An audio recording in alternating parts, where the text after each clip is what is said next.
पुणी डराइलाणी वर्षा भय आसुची बड़ वर्षा मार्गशीर रे भिजिब ओडिशा बंगोपसागर रे आसुची आउ एक लघुचाप काली सुधा दक्षिण अंडमान सहर एवं आखपाख अंचल रे घूर्णिबलय सृष्टि हेबार संभावना रही तेबे एहा परे आसंता 23 सुधा दक्षिण पूर्व बंगोपसागर रे लघुचाप क्षेत्र सृष्टि हेबार संभावना रही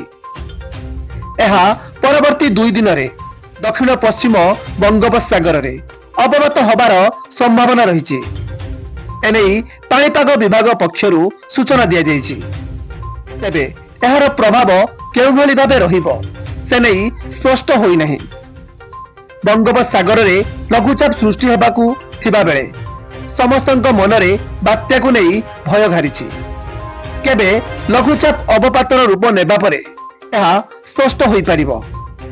साधारणतः मार्गशीर मासरे वर्षा हेउथिबा बेले एहा द्वारा केवल वर्षा हेबा नहीं आकलन करा जायछि। तेबे वर्षा हेले एहा छाड़ीबा परे शीतर प्रकोप वृद्धि पाई पारे। ब्यूरो रिपोर्ट 10 भुजा टीवी।